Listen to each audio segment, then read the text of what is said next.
Bonjour. Bonjour. Comment ça va? Ben, mal pour que ça dure, hein. Et ça dure d'ailleurs. Ah ben voilà, rien que pour entendre ça, tu vois, ça faisait longtemps. Ouais. Oui, Ah, alors, bah écoute, il y a quelques commentaires là, avec quelques questions, tu veux que je te les pose? Oui, ben vas-y, bien sûr. Alors c'est quelqu'un qui te demande, qui te dit, je pense qu'il serait intéressant que tu nous exposes, si c'est possible, les caractéristiques fondamentales, si on peut dire, de l'énothéisme. Alors j'ai cherché sur Wikipédia, l'énothéisme, c'est un concept pour désigner une forme particulière de polythéisme où un dieu joue un rôle prédominant par rapport aux autres, ce qui lui vaut un culte préférentiel. Voilà. Mais moi, je vois là-dedans plutôt, tu vois, le principe supérieur et les principes secondaires qui sont inhérents à ce principe supérieur, tu vois. Tu vois pas ça, toi? C'est-à-dire que on rentre dans des considérations où on veut rationaliser les choses. C'est typiquement occidental, disons. Il faut rationaliser, il y a une hiérarchie comme ci, comme ça, mais c'est pas du tout comme ça que les choses sont vues en Orient et dans le contexte traditionnel. C'est ni rationnel ni irrationnel. On parle du même Dieu, mais on l'envisage sous une autre forme. C'est tout. C'est-à-dire, on arrive là dans ce qu'on appelle les attributs divins. Ouais. On observe tel attribut ou tel autre. Mais c'est toujours le même Dieu dont on parle. Et pour un oriental traditionnel, il n'y a pas de confusion possible. Alors d'après toi, le polythéisme en fait n'existe pas? Il existe qu'en apparence, il a été vu par l'Occident, mais il n'a jamais été vu autrement par un monde traditionnel, c'est pas vrai. Disons que ce que l'on considère comme polythéisme dans le monde traditionnel n'en est pas. Par contre, les sociétés actuelles, même religieuses, sont devenues hyper polythéistes finalement. Ils vénèrent plein de choses, le fric, ils vénèrent tout un tas, enfin, etc., etc. Donc c'est plutôt de cette manière-là qu'on peut voir les choses, je pense, non? Oui, mais là on est en plein dans la profanation totale. Mais je veux dire, disons, sur le plan traditionnel, il a toujours été question d'un Dieu fondamental. À présent qu'on s'attarde plus particulièrement sur tel attribut ou tel autre, c'est une autre affaire. Mais il n'a jamais été question de plusieurs dieux. C'est ridicule. Je veux dire, ça ne peut germer que dans la cervelle des philosophes occidentaux. Oui, mais par exemple, à l'époque des Égyptiens, il y avait quand même ce culte de plusieurs divinités. Et après, il y a eu Akhenaton qui a eu un culte pour un seul dieu. Donc il y a bien eu un moment, un changement, non? Qu'il y ait eu des fléchissements progressifs et qu'il y ait eu des redressements, tout ça c'est possible. Mais je veux dire, fondamentalement, il n'y a pas de tradition où il s'agit de plusieurs dieux. Voilà, il peut y avoir des hommes qui, dans l'erreur, sont partis dans une direction où tout d'un coup ils ont positionné ces choses-là de cette manière, mais pas la tradition en tant que telle. On pourrait dire qu'en Inde, l'hindouisme, on ne devrait pas parler de polythéisme, mais par contre l'hindouisme version moderne a sombré dans le polythéisme. C'est même plus du polythéisme, on parle d'un autre, on est dans la profanation, donc à partir de là c'est autre chose. C'est encore autre chose. Le monde profane, s'il faut lui donner encore des qualificatifs du style de polythéisme, monothéiste, etc., on utilise des termes, c'est un peu une usurpation. On est dans la profanation, voilà. Oui. Après, évidemment, il y a des choses subjectives, comme je dis que dans le monde actuel, on pourrait dire que le fric est devenu le Dieu moderne, d'accord, mais je veux dire, on ne peut pas le comparer avec Dieu en tant que tel ou avec un de ses attributs. C'est une image pour montrer dans quelle déviance on peut aller. Quand on est hors des limites, il n'y a plus de limites. Oui. Voilà. Par exemple, Ganesh, qui a été détourné à des fins spéculatif finalement, c'est devenu le dieu de la réussite matérielle, etc. C'était pas du tout ça à la base. C'est la force intelligente. Voilà. Donc, ce que c'est devenu, c'est de la profanation. Bien sûr. Après, on peut tout faire, hein. Et à un moment donné, celui qui cherche à comprendre quelque chose, faut qu'il participe de la tradition et qu'il fasse la démarche en rapport, et il obtiendra les résultats qu'il peut obtenir par rapport à ses qualifications, sa persévérance, et puis voilà. Mais c'est inutile d'aller chercher midi 14h avec celui-ci qui a dit ça, qui a cru ça. Et on me dit, à un moment donné, autant il y a d'individus, autant déjà il y a de points de vue, puis après, en plus, dans ces points de vue, on peut encore les multiplier, et se multiplient par eux-mêmes, on n'en sort pas là. Donc on peut dire que l'énothéisme, c'est un concept finalement intellectualiste. Voilà, c'est ça, c'est quelque chose qui... On peut justifier tout ça, mais ça rentre dans un cadre, c'est typiquement occidental, cette manière d'envisager. Parce qu'il y a une forme de rationalisation. D'accord. Voilà. Ok, donc circuler, il n'y a rien à voir. Oui, voilà. C'est mieux parce qu'on perd beaucoup de temps, inutilement, et il y a tellement... on pourrait dire que faut pas perdre une seconde, voilà, pour essayer de s'approcher du principe. Oui, en fait, c'est de la diversion, tout ça. Voilà, d'ailleurs, il y a un précepte qui explique ça, en disant que par rapport à Dieu, il faut vivre comme si tu allais mourir d'une seconde à l'autre. Par contre, par rapport à la manifestation, tu vis comme si tu étais éternel. Oui. Voilà. Ok. Alors, sinon, à part ça, il y a une petite guéguerre là concernant, disons, le hadith. Alors, le hadith, est-ce qu'on peut considérer le hadith comme ayant une valeur en soi? Bon, bien sûr, à présent, quel genre de guerre, de quel genre de guerre s'agit-il? C'est remis en question parce que bon, c'est une tradition orale. Il y a eu des choses qui se sont perpétrées comme ça, des paroles, des actes du prophète, hein, de l'islam, et qui ont été un peu retranscrites, mais retranscrites des années après, tu vois.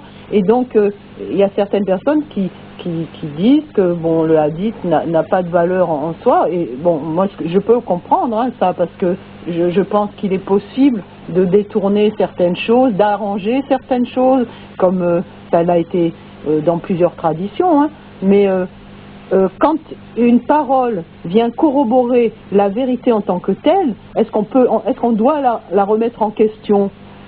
Bien sûr que non. À un moment donné, la vérité, elle est la vérité. Elle n'a pas besoin de preuve. Elle est la preuve comme telle. Voilà. Ce qui veut dire que qui que ce soit qui énonce cette vérité n'est pas une appartenance individuelle. D'ailleurs, si je dis simplement 2 et 2 font 4, je ne suis pas en train d'imposer un point de vue particulier pour en démolir un autre. Les choses sont comme ça, donc si c'est tel et tel qui l'énonce ou tel et tel autre, on peut tenir compte de ça, mais dans un autre cadre alors.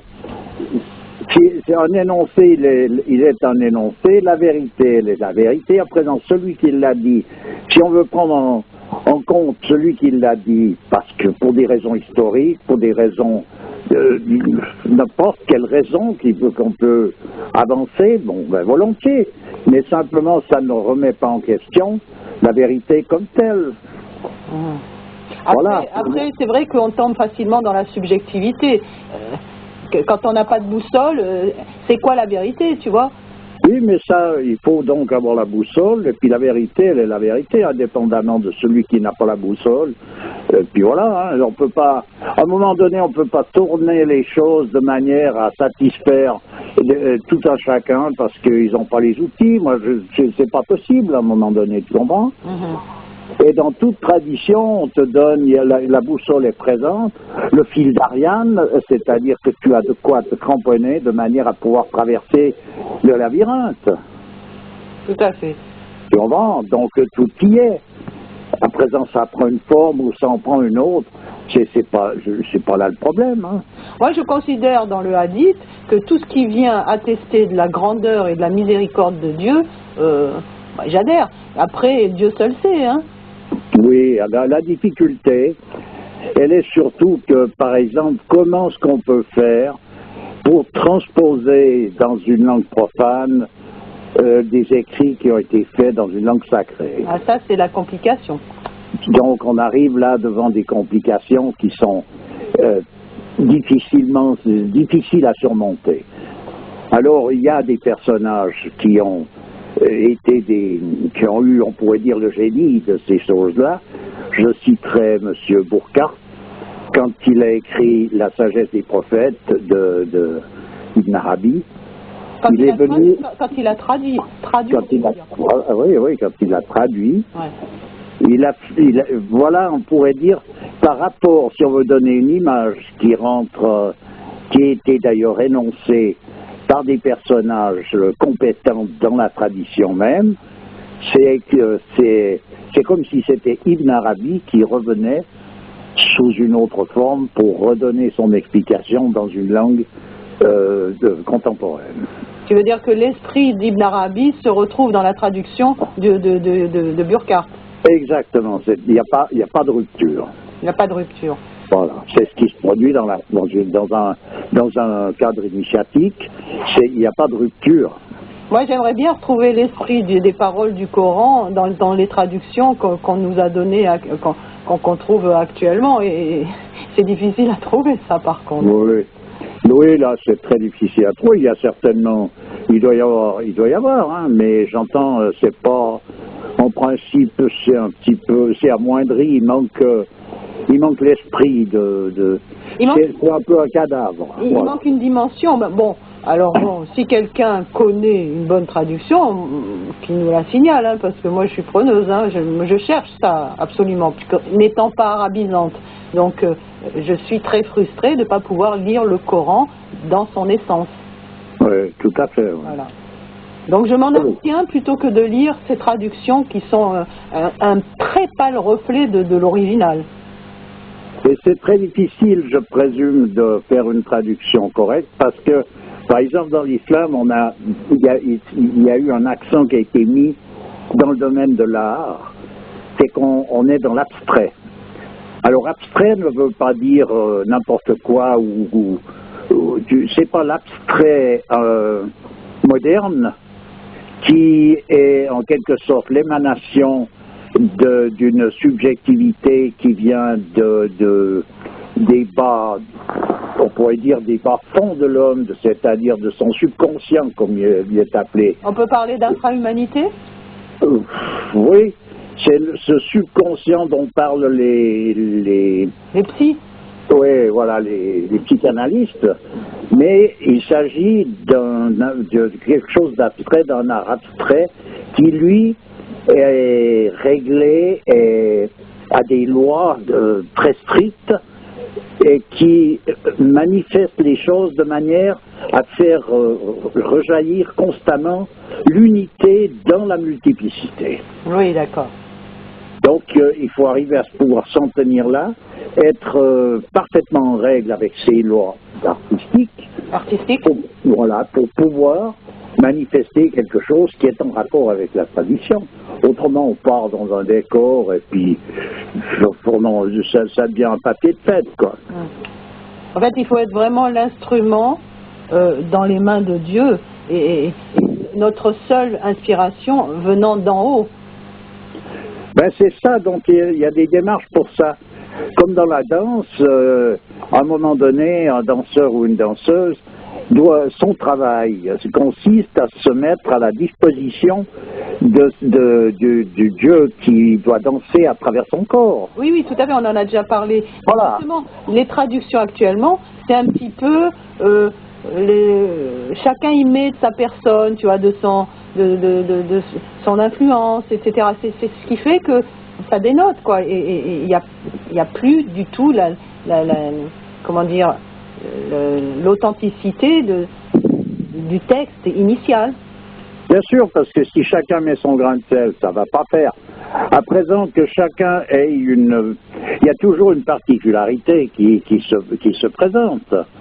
L'homme ne devient pas un instrument dans le sens où il n'y a aucune personnalité qui apparaît, mais par contre, il est soumis parfaitement bien à cette ordonnance, c'est-à-dire s'il est en train de danser une danse qui correspond à tel attribut, il est en rapport direct et en soumission directe à cet attribut. Voilà.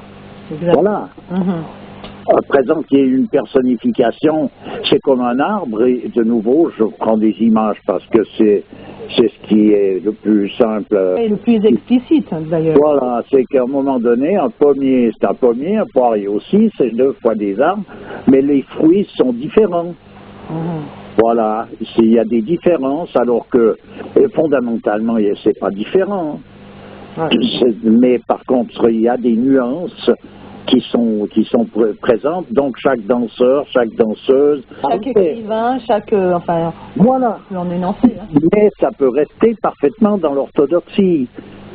Ça ne signifie pas qu'on met en avant tel ou tel détail individuel, ça n'a rien à voir. Si ce n'est pas l'ego entier lui-même.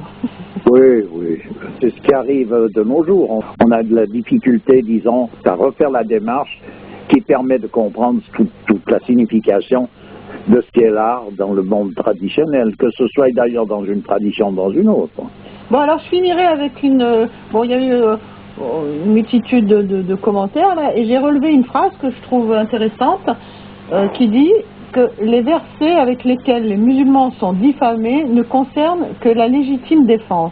Et je trouve ça assez juste. La légitime défense, mais encore faut-il qu'il y ait une attaque, qu'il y ait une défense, que qui attaque qui défend quoi. Là, tu comprends? Tu veux dire que Dieu n'a besoin de personne pour être défendu? Bah non, franchement parler, c'est ridicule.